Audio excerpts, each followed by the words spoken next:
আমরা জানি নবী পাক সাহেবে লাউলাককে মালিক ও মুখতার জানি, অর্থাৎ নবী মুস্তাফা যেটা ইচ্ছা করেন সেটা করতে পারেন। আমরা জানি না নবীকে অক্ষম ভাবি না, সক্ষম ভাবি। আজকে কিছু মানুষ আছে তারা বলে নবী সক্ষম, নবী অক্ষম, সক্ষম নয়, সব কাম করতে পারে না, সব কাম করতে পারবে না। এমনকি কিতাবের মধ্যে তারা লিখে রেখেছে জান্নাতে যাওয়ার আগে নবীও কান্না করবেন, নবীর হাসর ঠিক হবে না, হবে না। তার জন্য এদের কিতাবে প্রমাণ পাওয়া যায়। এ বিশ্ব মুসলমান এখন বাংলাদেশি বক্তাদের যদি বক্তব্য ইউটিউবে সার্চ করেন, তারা নবী মুস্তাফার জন্য বক্তব্য দিয়ে রেখেছে। নবীকে পিয়ন হিসাবে আল্লাহ পাঠিয়েছিলেন। কখনো তারা বলতে আছে নবীকে জগতের মধ্যে পত্রকার হিসাবে পাঠিয়েছিল, বা অনেকে অনেক রকম কথা বলে। কেউ তো বলে নবীকে ম্যানেজার করে পাঠিয়েছিল, কেউ তো বলে নবী মুস্তাফার জন্য যে নবী মুস্তাফা কিছু ক্ষমতা রাখেন না।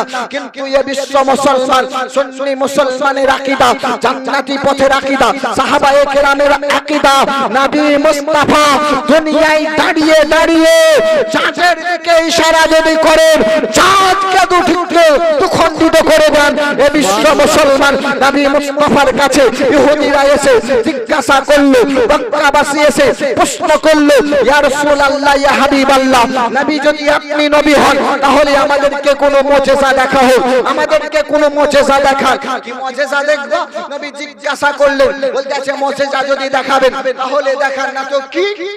বুখারী শরীফের হাদিসে নবীকে জিজ্ঞাসা করা হলো, বলতেছে হুজুর তাহলে চাঁদকে দুখণ্ডিত করে দেখান। নবী মুস্তাফাকে বলতে আছেন, নবী মুস্তাফা আঙ্গুলের ইশারা করে চাঁদের দিকে ইঙ্গিত করেছেন, তো চাঁদ দুখণ্ডিত হয়ে গেছে। এ বিশ্ব মুসলমান, এটা তো নবীর পাওয়ার। এ বিশ্ব মুসলমান, আমি আপনাদেরকে বলতে চাই বুখারী শরীফের হাদিসেও পাওয়া যায়, মুসলিম শরীফের হাদিসেও পাওয়া যায়, আরো অন্যান্য কিতাবের মধ্যে পাওয়া যায়। হাদিসের কিতাবে নবী পাক সাহেবে লাউলাক জঙ্গে হুদাইবিয়াতে জঙ্গে গেছেন, যুদ্ধে গেছেন। সাহাবায়ে কেরামগণ নবী মুস্তাফার কাছে হুদাইবিয়ার টাইমে নবী মুস্তাফার কাছে চলে এলেন। আতাশান নাস নবী মুস্তাফার কাছে এসে ওই ইহুদের প্রান্তরে যারা যুদ্ধ করতে গেছিলেন তিনারা পিপাসিত হলেন, পানি পেলেন না। পানি না থাকার কারণে তারা নবীর কাছে এসে নবীকে বলতে আছেন, নবীর কাছে এসে বলতে আছেন, ইয়া রাসূলুল্লাহ, ইয়া হাবিবাল্লাহ, আপনার কাছে এসেছি কিসের জন্য? না তো আমাদের প্রাণে পানি শেষ হয়ে গেছে, আমরা পানি পান করব, আমাদের পানি নাই, আমরা ওযু করব, আমাদের পানি নাই। ইয়া রাসূলুল্লাহ, ইয়া হাবিবাল্লাহ, কিন্তু আপনার কাছে যে রাখওয়া আছে, অর্থাৎ পিয়ালা আছে, এই পিয়ালাতে যা পানি আছে এই পানিটাই, আর অন্য কোনো পানি নাই। নবী মুস্তাফা বললেন সাহাবায়ে কেরামকে কি তোমরা কুয়া খনন করো, এ কথা বললেন না। অন্য জায়গা থেকে পানি নিয়ে আসো, নবী এটা বললেন না। পানির ব্যবস্থা করো, নবী এটা বললেন না। সাহাবায়ে কেরামকে বললেন, শুনো তাহলে আমি কুয়া ওই জায়গাতে অর্থাৎ পিয়ালাতে নবী হাত ভরে দিয়েছেন, আঙ্গুল ভরে দিয়েছেন। এবার আঙ্গুল ভরে দেওয়ার পর নবী মুস্তাফা বলতে আছেন পানি পান করো। নবী মুস্তাফা বলতে আছেন ওযু করার থাকলে ওযু করো। এ বিশ্ব মুসলমান, সাহাবায়ে কেরাম বলতে আছেন তিনারা ওযু করলেন, তিনারা পানি পান করলেন, তিনারা ও জায়গা থেকে পানি পান করে নিজেদের যেসব যানবাহন ছিল অর্থাৎ উট ছিল তাদেরকেও পানি খাওয়ালেন, ঘোড়া ছিল তাদেরকেও পানি খাওয়ালেন। এ বিশ্ব মুসলমান, নবী মুস্তাফার একটা জায়গা থেকে পানি বইতে আছে, একটা আঙ্গুল থেকে পানি বইতে আছে, একটা জায়গার মধ্যে আঙ্গুল ভরে দিয়েছে, একটা পিয়ালার মধ্যে আঙ্গুল ভরে দেওয়ার পর পানি পড়তে আছে, পানি পড়তে আছে। সাহাবায়ে কেরামগণ পানি পান করতে আছেন, সাহাবায়ে কেরামগণ ওযু করতে আছেন, সাহাবায়ে কেরামগণ ওযু করতে আছেন, সাহাবায়ে কেরামগণ পানি পান করতেও আছেন, সাহাবায়ে কেরামগণ ঘোড়াকেও পানি খাওয়াতে আছেন, সাহাবায়ে কেরামগণ উটকেও পানি খাওয়াতে আছেন। এ বিশ্ব মুসলমান, সাহাবায়ে কেরামগণ বলতে আছেন জাআলাল মাউ ইয়াফিরু বাইনা আসাবিহি। হযরত নবী পাক সাহেবে লাউলাকের জন্য সাহাবায়ে কেরামগণ বলতে আছে কি পানি প্রভাবিত হতে লাগলো, পানি পড়তে শুরু হলো। কোথা থেকে? না তো নবীর আঙ্গুল থেকে। নবীর আঙ্গুল থেকে পানি পড়তে লাগলো। কেমন ভাবে? যেমন চশমা থেকে পানি পড়ে, যেমন নহর থেকে পানি পড়ে, কেমন ভাবে পানি পড়তে শুরু হলো। সাহাবায়ে কেরামকে জিজ্ঞাসা করা হলো। হযরতে সালিম বলতে আছে, কাম কুনতুম, এ হযরতে জাবির বলো তোমরা কতজন ছিলে? পানি যেই টাইমে নবীর হাত থেকে পড়ছিল, যেই টাইমে তোমরা ওযু করছিলে, যেই টাইমে পানি পান করছিলে, যেই টাইমে পানির প্রয়োজন ছিল, তোমরা কতজন ছিলে? হযরতে জাবির বলতে আছেন, এই সাহাবায়ে কেরাম জিজ্ঞাসা করতে আছো তো শোনো, আমরা সেই টাইমে যদি 1 লাখ সাহাবা থাকতাম, পানি কাফি হয়ে যেত। আমরা 1500 সাহাবী ছিলাম, সবাই মিলে পানি পান করেছি, সামান্য পানিরও কম হয় না। কতজন? সাহাবায়ে কেরাম বলেছেন 1500। কোননা খামসা আশর, আমরা খামসা আশারা মিয়াতিন, আমরা ছিলাম কতজন? না তো 1500 জন। লাখ কাফানা, আমাদের জন্য কাফি হয়ে যেত। যদি আমরা 1 লাখ মানুষ থাকতাম, তাও আমাদের জন্য এ পানি কাফি বা যথেষ্ট হতো। এ বিশ্ব মুসলমান, সাহাবায়ে কেরামের আকীদা দেখুন, নবীকে কেমন মানতেন। যে পানি শেষ হয়েছে, তো পানি শেষ হয়েছে তো কি হবে? না তো নবী পাক সাহেবে লাউলাকের কাছে ছুটে ছুটতে আসা।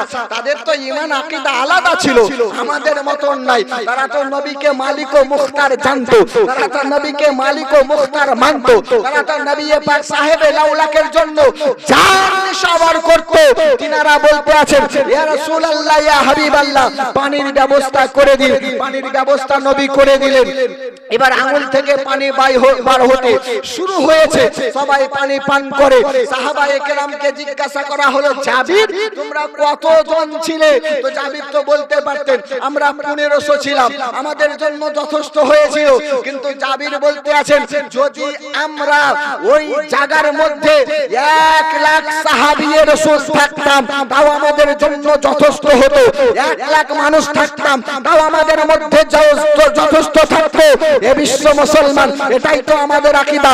তার জন্য তো আলা হযরত বলতে আছেন, সরওয়ার কহো কে মালিকো, মাওলা কহো তুঝে, বাগে খলিল কা ভুলে জিवा কহো তুঝে, আখির রজা ने खत्म सुकन इस पे कर दिया, खालिक का बंदा खल्क का आका कहो तुझे।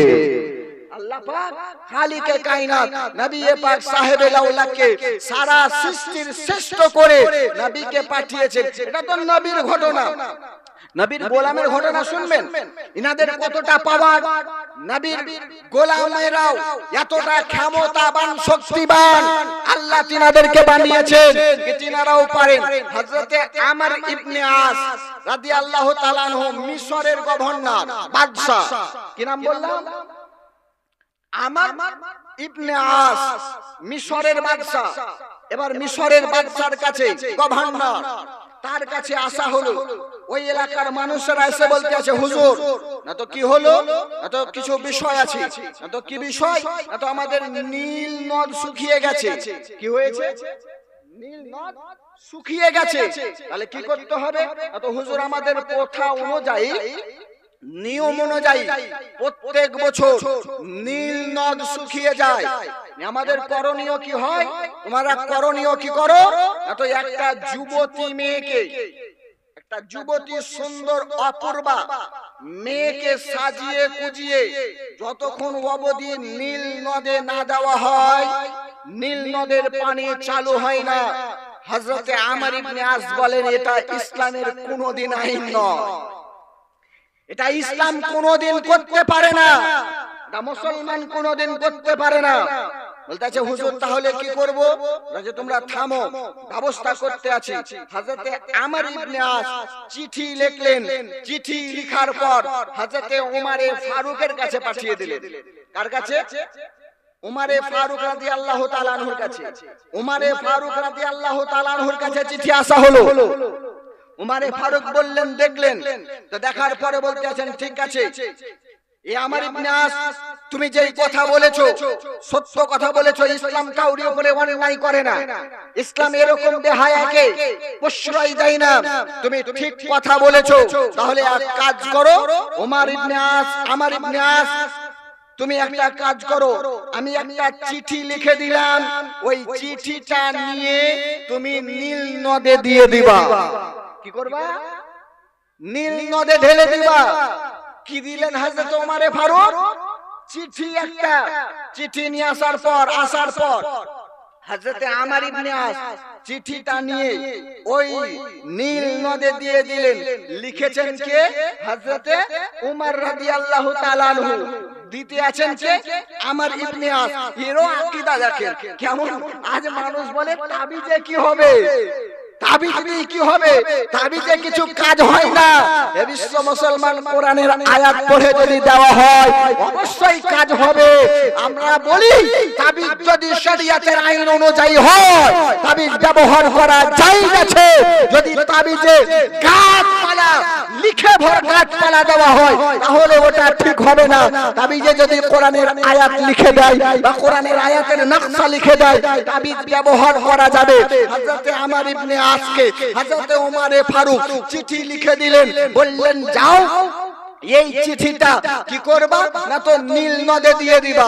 হযরত ওমর ইবনে আস গেলেন নীল নদে রাতের বেলায় চিঠিটাকে দিয়ে দিলেন। চিঠিটা দিয়ে দেওয়ার পর চলে এলেন। সকাল বেলায় সবাই দেখতে আছে মিশরবাসী কি আজ নীল নদ শুকনো নয়, আজ নীল নদে বালু নয়, আজ নীল নদ পানি নাই এমন নয়।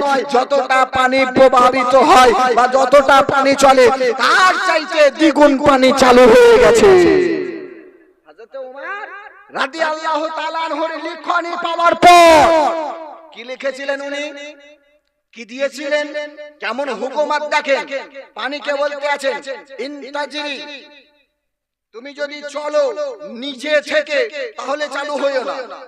হযরত ওমরে ফারুক হুকুম দিচ্ছেন এ নীল নদ তুই যদি নিজের ইচ্ছায় চলিস তাহলে থাক, চলতে হবে না, কিন্তু তুই যদি আল্লাহর হুকুমে চলিস তাহলে পানি জারি করে দে। হযরত ওমরে ফারুকের চিঠি পাওয়ার সঙ্গে সঙ্গে নীল নদের পানি চালু হয়ে গেছে। আজ পর্যন্ত নীল নদের পানি শুকায় না।